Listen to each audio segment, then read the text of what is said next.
Selamat sore Bapak Ibu, saudara-saudara sekalian.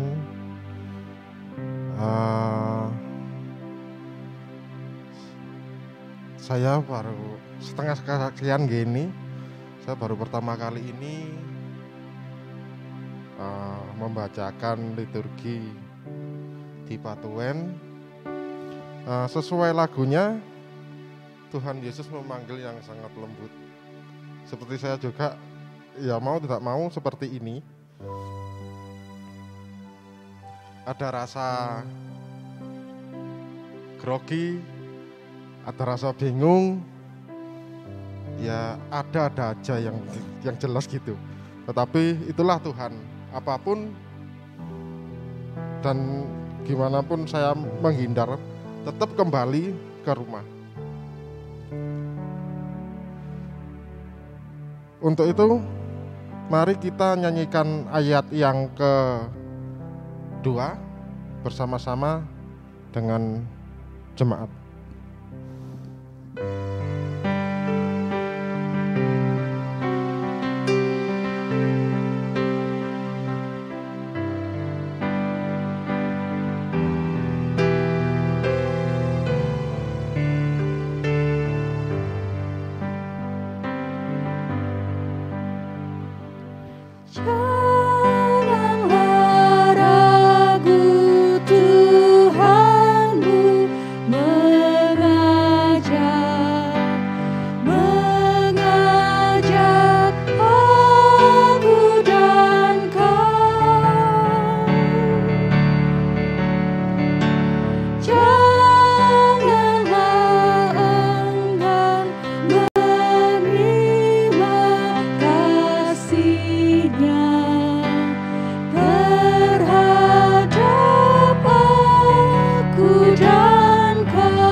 Kita berdoa bersama-sama.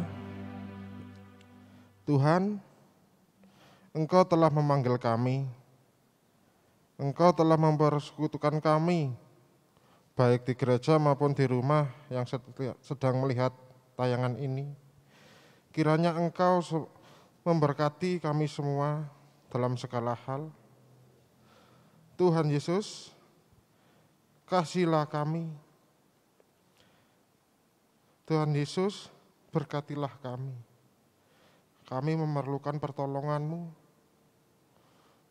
Kami memerlukan sabda-Mu.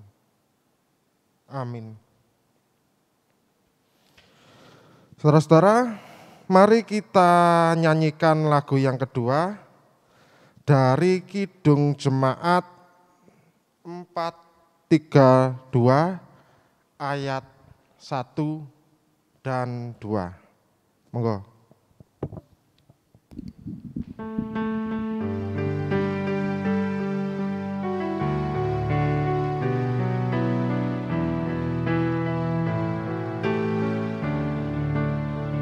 Jika padaku ditanyakan apa akan kuberitakan pada dunia yang penuh dengan penderitaan.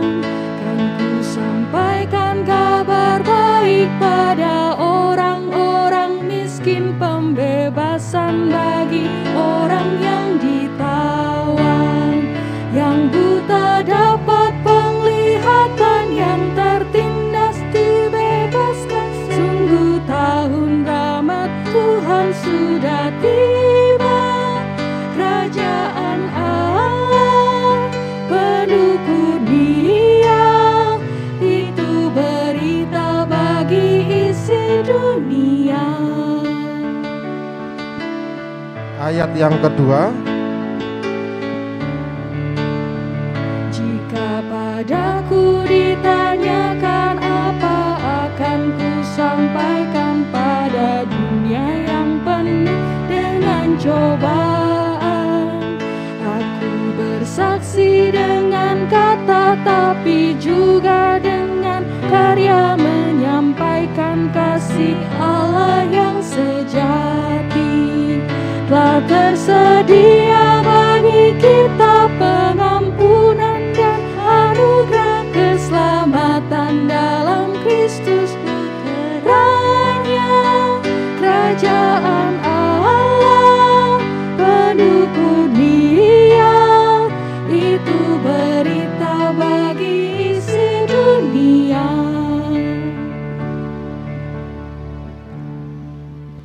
Itulah kita, orang yang percaya, hatinya selalu bahagia dan penuh pujian dan penuh pengharapan. Dengan sambil memasuki doa dan baca Alkitab, mari kita nyanyikan lagu PKJ 15 ayat 1, ku siapkan hatiku Tuhan. Monggo Bapak Rerep kulaturaken pimpin doa dan firman.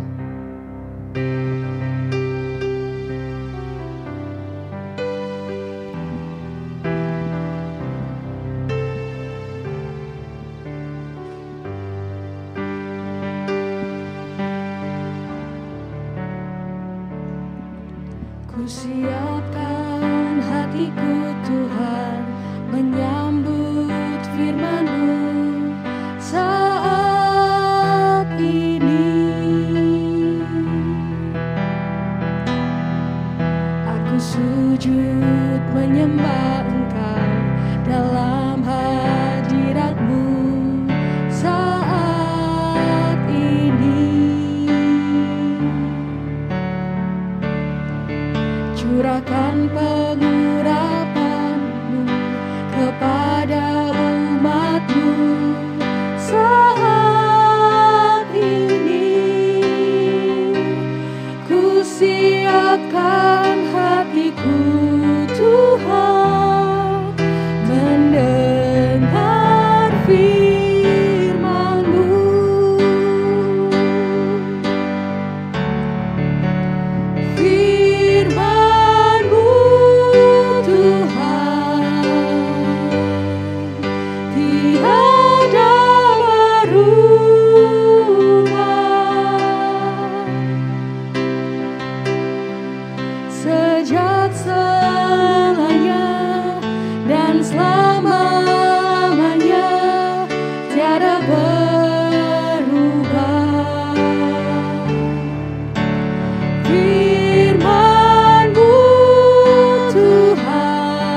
Tuhan Yesus, Sang Sabda Kudus yang hidup, kami telah mencoba menyiapkan diri untuk mendengar firman-Mu Tuhan.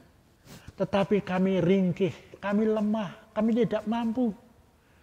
Oleh karena itu kami memohon pertolongan Tuhan. Bukakan hati kami Tuhan. Siapkan kehidupan kami untuk menerima sabda-Mu yang kiranya boleh memperbarui kehidupan kami. Dan kami berserah diri Tuhan. Kami akan membaca kebenaran firman-Mu, menggumulinya bersama, dan kiranya kami boleh mendapat pengertian, bahkan keberanian untuk melakukannya.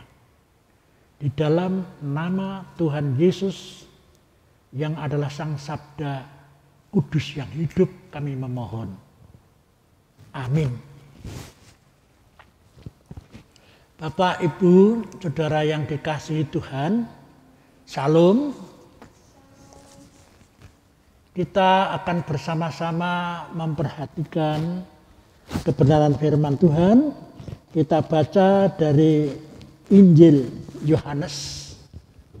Kita siapkan Injil Yohanes 16.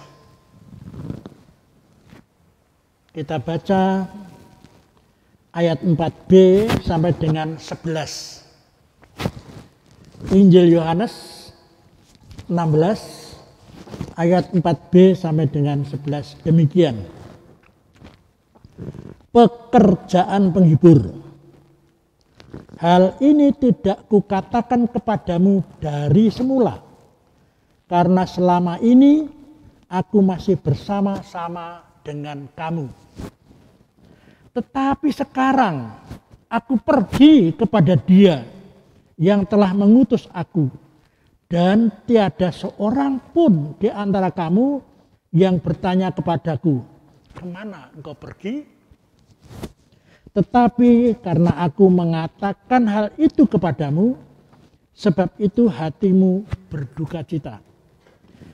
Namun benar yang kukatakan ini kepadamu adalah lebih baik berguna bagi kamu jika aku pergi, sebab jikalau aku tidak pergi, penghibur itu tidak akan datang kepadamu. Tetapi jikalau aku pergi, aku akan mengutus Dia kepadamu. Dan kalau Ia datang, Ia akan menginsafkan dunia akan dosa, kebenaran, dan penghakiman. Akan dosa, karena mereka tetap tidak percaya kepadaku. Akan kebenaran, karena aku pergi kepada Bapa dan kamu tidak melihat aku lagi. Akan penghakiman, karena penguasa dunia ini telah dihukum. Sungguh berbahagia setiap orang yang mau mendengar kebenaran firman Tuhan, menggumulinya, dan memegangnya menjadi bekal perjalanan hidupnya. Haleluya. Amin. Bapak, Ibu, dan saudara sekalian, kalau Tuhan berkenan, besok Minggu, tanggal 6 bulan Februari ini, GKJW Kedung Kandang berumur 28 tahun. Tema yang kita ambil adalah Allah turut bekerja. Nah, terkait dengan itu kita akan bersama-sama menggumuli kebenaran firman ini. Sekali lagi saya baca Yohanes 16 ayat yang ke-7. Demikian. Namun benar yang kukatakan kepadamu adalah lebih baik, adalah lebih berguna bagi kamu jika aku pergi. Sebab jikalau aku tidak pergi, penghibur itu tidak akan datang kepadamu. Tetapi jikalau aku pergi, aku akan mengutus Dia kepadamu. Bapak, Ibu, Saudara, Indonesia ini telah merdeka sekian lama. Presidennya sudah berganti 7 kali. Kalau kita ingat Yang pertama Bapak Presiden Soekarno. Yang kedua Bapak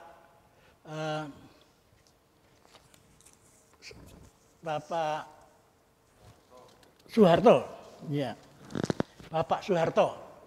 Yang ketiga Bapak Presiden B.J. Habibie. Kemudian Gus Dur, Megawati, Ibu Megawati, Bapak Susilo Bambang Yudhoyono, yang ketujuh Bapak Presiden Jokowi. Kalau kita mau memperhatikan dengan baik, masing-masing zamannya Pak Presiden ini ada perbedaan, ada perkembangan, ada perubahan-perubahan. Mengapa begitu? Tiap-tiap pemimpin ternyata punya kelebihan-kelebihan, meskipun juga terselip beberapa kekurangan-kekurangan. Namun itulah presiden kita yang membawa perkembangan Indonesia hingga saat ini. Nah, di Roma 13 ayat yang pertama dan kedua ada tertulis, Roma 13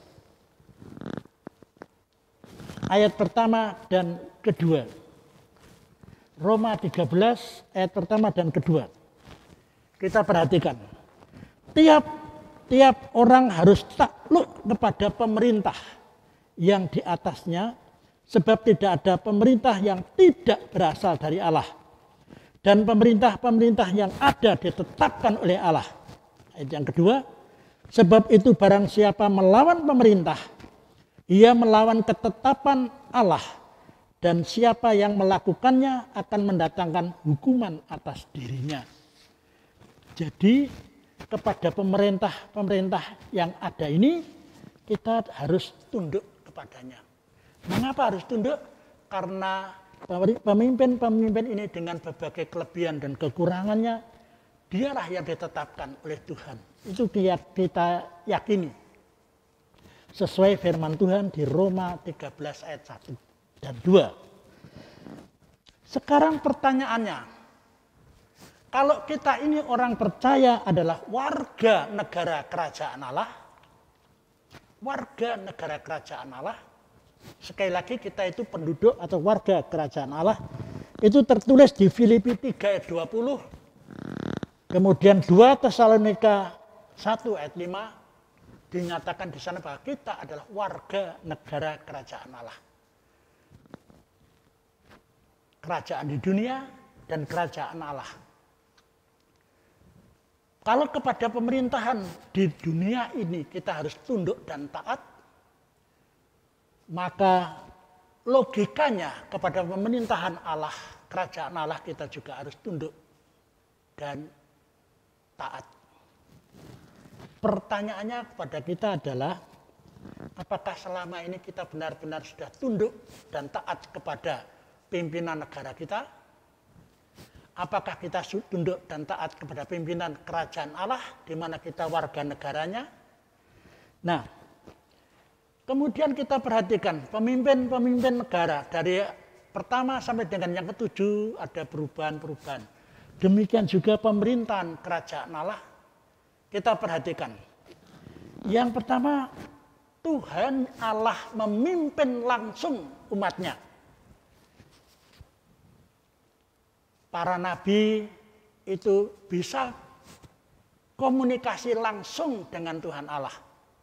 Coba kita perhatikan beberapa saja. Nabi Musa. Nabi Musa itu ketika di perjalanan dari Mesir ke Israel, ke Kanaan, itu Musa mendapatkan kesempatan beberapa keadaan atau waktu untuk bercakap dengan Tuhan. Misalkan ketika bangsa Israel berontak karena lapar dan haus, maka Musa bisa komunikasi dengan Tuhan. Dia berdoa, Tuhan berkata, pukullah batu itu. Ketika dipukul dengan tongkatnya, maka keluar air. Jadi ada komunikasi langsung Allah dengan manusia. Tetapi perkembangannya manusia itu banyak yang tidak benar kehidupannya. Banyak berbuat salah. Banyak berontak kepada Allah. Karena memang tidak bisa melihat dengan nyata, tetapi bisa merasakan dalam kehidupannya. Oleh karena itu Tuhan Allah turun ke dunia ini langsung melalui diri Tuhan Yesus. Bapak Ibu, masa Tuhan Yesus memimpin langsung ke dunia ini, para murid itu bisa hubungan langsung, berkomunikasi langsung, mendapat pengajaran langsung, mendapatkan nasihat-nasihat langsung. Itulah masa Tuhan Yesus. Tetapi Tuhan Yesus hanya 33 tahun ada di dunia ini. Oleh karena itu, dia melakukan apa rencana Allah, yaitu berkorban untuk menebus dosa-dosa manusia. Nah, setelah ditebus melalui salib, maka Tuhan Yesus kembali ke surga. Dia ada pesan di ayat yang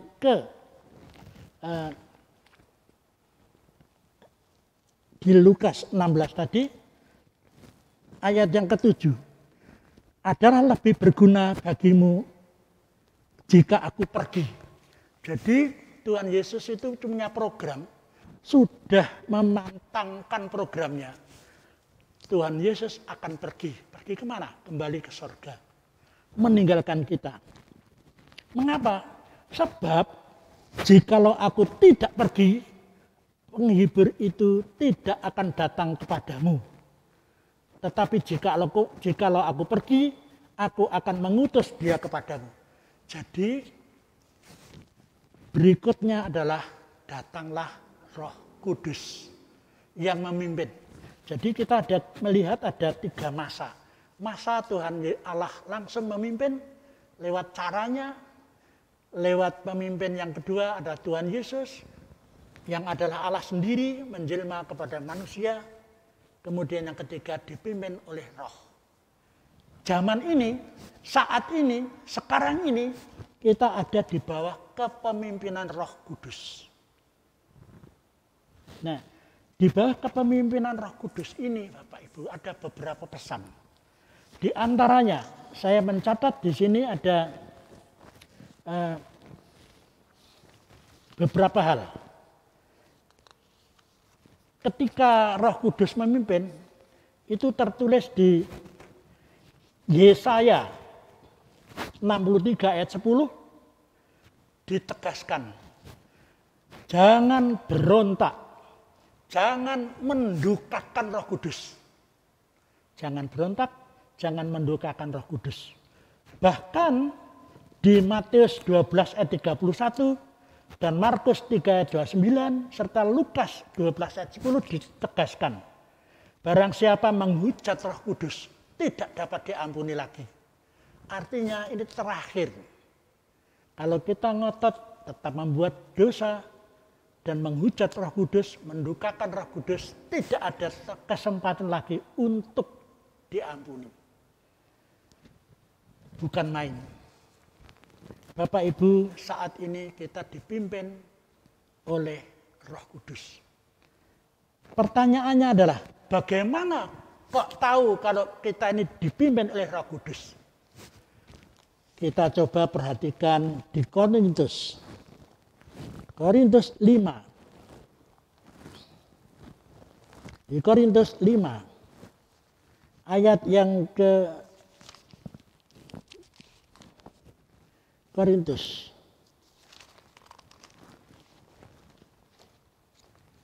5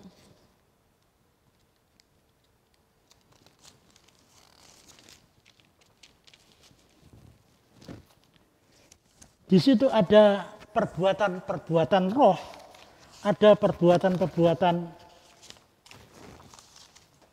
yang tidak roh.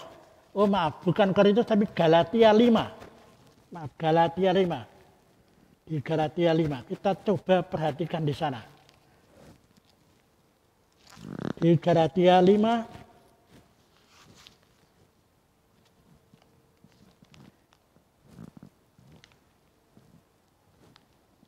kita perhatikan secara khusus di Galatia 5 ayat 19 hingga 21.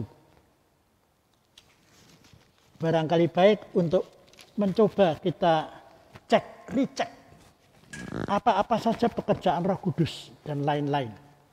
Nah, kita coba perhatikan. Galatia 5 ayat 19. Perbuatan daging telah nyata, yaitu percabulan, kecemaran, hawa nafsu, penyembahan berhala, sihir, perseteruan, perselisihan, iri hati, amarah, kepentingan diri sendiri, pencideraan, dan pemecah. Ini pekerjaan daging. Kemudian ayat 21, kedengkian, berikutnya kemabukan, pesta pora, dan sebagainya. Terhadap semuanya itu kuperingatkan kamu seperti yang telah kubuat dahulu, bahwa barang siapa melakukan hal yang demikian, ia tidak akan mendapat bagian dalam kerajaan Allah. Artinya kalau kita melakukan hal yang seperti ini, tidak sempat kita mendapat bagian di dalam kerajaan Allah. Sebaliknya ayat 22, tetapi buah roh ialah kasih, sukacita, damai sejahtera, kesabaran, kemurahan, kebaikan, kesetiaan, kelemah lembutan, penguasaan diri. Tidak ada hukum yang menentang hal itu. Jadi begini Bapak Ibu, ada dua hal. Dalam kita berbuat atau melakukan sesuatu kegiatan, pekerjaan, aktivitas, ada dua. Apakah kita sesuai Roh Kudus, apakah sesuai perbuatan daging? Gampangnya begini, maunya apa seharusnya? Kalau maunya, bahasa daerahnya itu karepe dewe, karepe hatiku, karepku, itu biasanya cenderung ke kedagingannya. Tapi kalau seharusnya, orang akan bertanya melakukan ini seharusnya bagaimana? Menurut Roh Kudus. Nah, pernah saya itu ada pengalaman seperti ini. Ada suatu ketika ada tamu datang ke rumah. Ada tamu datang ke rumah. Pada waktu itu sepele saja. Hanya mau pinjam uang karena uangnya ketinggalan di rumah. Hanya tidak banyak, hanya 5.000 saja. Karena membeli tidak tahu apa di toko sebelah, tetapi uangnya kurang. Nah saat itu istri saya tidak ada di rumah, bendara rumah tidak ada di rumah, hanya tinggal saya. Dan saya hanya pegang 5.000 itu saja. Saya berpikir ketika teman saya pinjam 5.000 saja, saya berpikir, kalau saya membantu berarti saya nanti akan kesulitan. Karena saya tadi ditugasi untuk, saya lupa apa itu, kalau tidak salah itu membeli apa begitu. Saya pikir, kebutuhan daging saya adalah tidak saya pinjami. Tetapi Roh Kudus mengatakan, pinjamilah. Pinjamilah. Jadi dorongan hati saya itu mengatakan, pinjamilah, pinjamilah. Ya, akhirnya saya mengikut coba ya sudah. Dengan rasa kasihan, iba kepada teman saya, uang yang 5.000 saya berikan untuk saya pinjamkan. Itu pun dengan perasaan ya sudah, tidak usah disebut pinjam. Suatu ketika ya kita lupakan saja. Yang pertama ya sebagai hubungan silaturahmi dengan teman, kita menerima saja ini sebagai pemberian. Itu perasaan saya. Jadi saya mengikuti kata hati saya. Di mana kata hati saya itu saya yakin itu tuntunan Roh Kudus. Membantu, melayani, menolong saudara saya yang sedang kesulitan. Sedang diri saya berserah kepada Tuhan karena Tuhan telah mengatur saya. Benar Bapak Ibu. Setelah saya berikan, teman saya menyelesaikan belanjanya di toko di sebelah rumah. Dia selesai langsung pulang. saya terkejut sekali. Beberapa hari setelah itu, keluarganya datang ke rumah. Suami, istri, dan bahkan anak-anaknya. Berkatnya lebih besar dari yang kami harapkan. Ketika itu, saya baru tahu bahwa inilah jawaban Tuhan. Betapa indah balasan Tuhan apabila kita menuruti apa kata Roh Kudus. Jadi, sebagai contoh juga, kalau misalkan ada di dalam Galatia 5 tadi, nah, misalkan kita ambil kepentingan diri sendiri. Nah, ayat 20, penyembahan berhala, sihir, perseteruan, perselisihan, iri hati, amarah, kepentingan diri sendiri. Kalau perbuatan daging, pasti konsentrasinya, orientasi berpikirnya itu kepada kepentinganku, kepentingan diriku sendiri. Tetapi kalau kita mengikuti apa kata Roh Kudus, dia akan mengatakan kasih, mengasihi, mengasihi. Sehingga kalau ada masalah, saya akan bertanya, iki karepku apa kudune ngene? Karepku dhewe apa kudune ngene? Menurut Roh Kudus. Harusnya begini. Jadi ada dua hal. Nah, sekarang Bapak Ibu, kalau kita sebentar lagi GKJW Jemaat Kedung Gandang akan berulang tahun yang ke-28. Itu berarti kita meyakini bahwa Roh Kudus itu sejak awal sudah memimpin. Masalahnya sekarang, adakah kita yang menjadi anggota warga gereja Kedung Gandang sudah mengakui, sudah mentaati, sudah siap menjadi pelaku-pelaku firman sesuai sabda Roh Kudus. Kami persilakan mencek diri lewat Galatia 5 ayat 19 hingga 23. Bapak, Ibu, Saudara, jangan sampai kita mendukakan Roh Kudus. Jangan sampai kita memberontak Roh Kudus. Apabila kita berdoa, belum mendapat jawaban dari doa, pertanyaannya dua. Sebetulnya yang kita minta itu mauku, karepku, apa kehendak Tuhan? Di sini kita harus berpikir, di sini kita harus mempertimbangkan. Jangan sampai kita memberontak, tidak mempercayai lagi karya Roh Kudus. Jangan sampai kita mendukakan, menyakiti hatinya. Setelah ulang tahun yang ke-28, perjalanan selanjutnya kita berserah.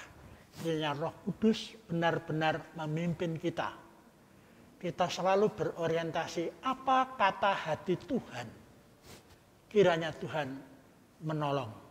Apakah saudara siap dipanggil Roh Kudus untuk melakukan tugas-tugas kebersamaan dalam pelayanan di GKJW Kedung Gandang? Jawabnya adalah pada kita semua. Tuhan memberkati. Baik, kita mengambil saat teduh. Saat teduh ini kita akan bersama-sama dengan mohon kesediaannya untuk kita menyanyi bersama dari Kidung Jemaat 237 ayat 1-2. Roh Kudus tetap teguh.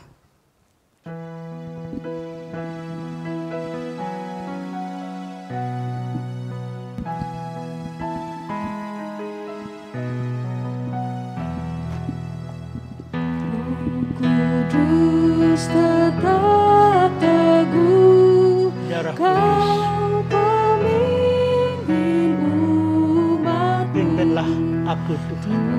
Tuntun kami yang lemah Karena tanpa-Mu, lewat burung dunia. ya Tuhan, tolonglah. Jiwa yang letih lesu mendengar panggilan-Mu. Hai musafir ikut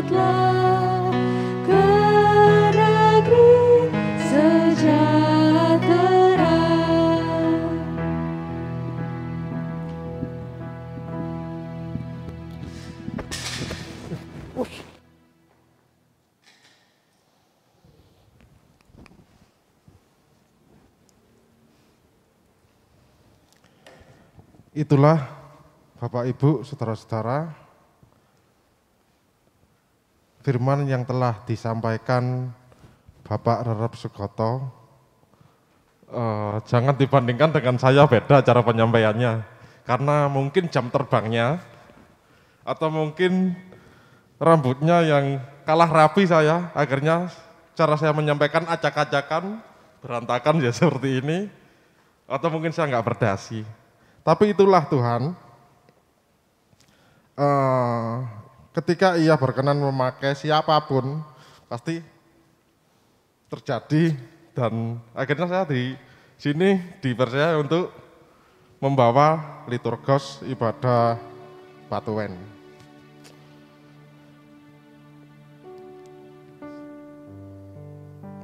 Saudara-saudara, monggo kita persiapkan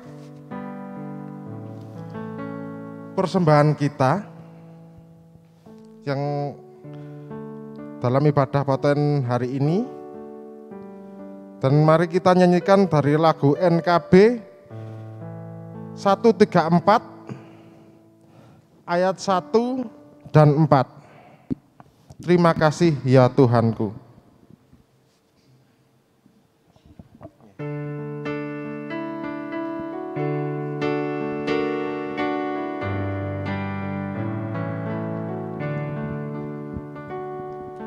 Terima kasih ya Tuhanku atas hari pemberian-Mu, hari baru limpah rahmat dan dipenuhi oleh kasih-Mu. Kau curahkan pada umat-Mu, Kau curahkan pada umat-Mu.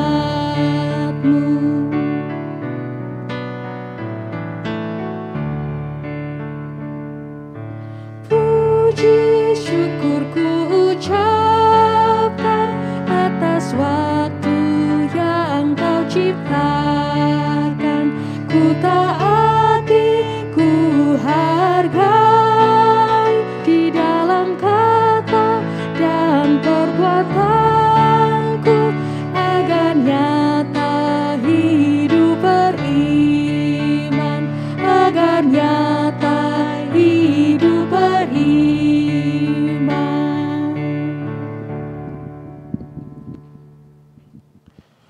Mari kita berdoa. Tuhan Yesus, terima kasih kami telah Engkau berikan kesempatan untuk persembahan kepadamu. Inilah cinta kasih kami,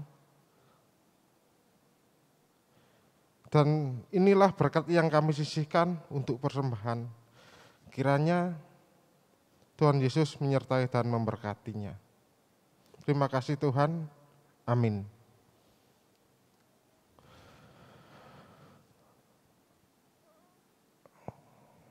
Untuk doa syafaat, petugas kami harap ke depan semuanya, dan untuk doa syafaatnya dipimpin oleh Bapak Rerep dan penutupan ibadah dalam ibadah ini. Dan sambil menyanyikan lagu Kidung Jemaat 440 ayat 1 dan 3 di Badai Topan Dunia. Monggo semuanya ke depan untuk doa syafaat, dan doa syafaatnya dipimpin oleh Bapak Rerep.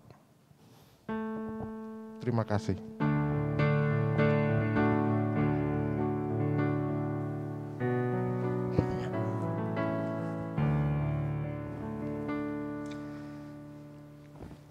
Kita bersama-sama berdoa syafaat. Mari kita berdoa. Bapa di dalam surga, kami sungguh bahagia Engkau berkenan mengingatkan bahwa saat ini hidup kami dipimpin oleh Roh Kudus. Ini suatu keuntungan bagi kami ya Bapa, karena begitu baiknya Engkau. Tetapi kami sering hati kami tumpul, tidak peka menerima apa yang Tuhan mau lewat karya kudus. Karena kami cenderung untuk memenuhi apa mauku, bukan seharusnya sesuai Roh Kudus yang berkata. Ampunilah kami dan tolonglah kami. Kami bersyukur Tuhan. Saat ini kami juga menyerahkan persembahan yang telah terhimpun. Tuhan kuduskan sehingga ada manfaat untuk kemuliaan nama Tuhan. Di mana kami melakukan lewat program-program kami. Kami juga menyerahkan keadaan saudara-saudara kami, warga gereja yang ikut ibadah Patuhen di rumah-rumah. Tuhan berkati sehingga boleh menerima berkat juga seperti kami menerima berkat di tempat ini. Kami menerima dengan sukacita kebenaran firman-Mu. Dan kami menyerahkan juga saudara-saudara yang ikut ambil bagian dalam pelayanan ini, liturgos, anak saya Sekanyono, kemudian mandu pujian, organis, melmet. Tuhan berkati semua. Berikan kekuatan, kesehatan, dan sukacita. Sehingga terus bisa mengembangkan, menyempurnakan pelayanan-pelayanan selanjutnya dengan lebih baik. Kami menutup ibadah kami. Kiranya Tuhan berkenan menolong kami. Sehingga apabila terselip hal-hal yang tidak berkenan, Tuhan berkenan mengampuni. Dan doa ini Tuhan akan berkenan juga menyempurnakan. Semua kami serahkan kepada Tuhan Yesus Juru Selamat kami. Amin. Kita pujikan bersama-sama Kidung Jemaat 440 ayat 1 dan 3.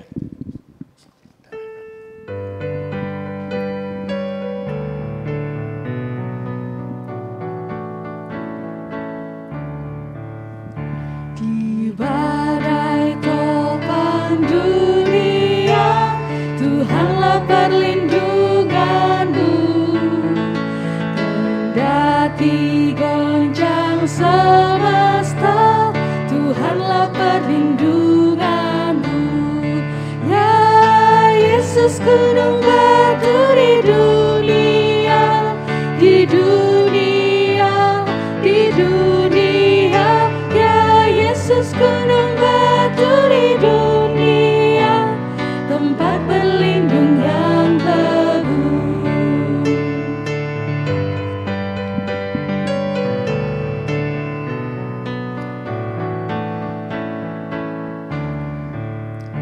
Dan biar badai menyerang, Tuhanlah perlindunganku. Padanya kau tetap tenang, Tuhanlah perlindunganmu. Ya Yesus, gunung batu di dunia, di dunia, di dunia. Ya Yesus, gunung batu di dunia, tempat perlindungan teguh. Mari kita bersama-sama memohon berkat Tuhan. Sekali lagi kami mohon Tuhan berkenan menyempurnakan persekutuan kami ini. Dan mengampuni kami apabila terselip hal yang tidak berkenan. Dan kami mendambakan Tuhan untuk berkenan menjamah kami lewat berkat-Nya. Kiranya kasih karunia dan damai sejahtera dari Allah Bapa, Tuhan Yesus Kristus Sang Putra, serta persekutuan Roh Kudus turun dan berkarya atas kami, memerintah kehidupan kami hari ini sampai Maranatha. Haleluya. Amin.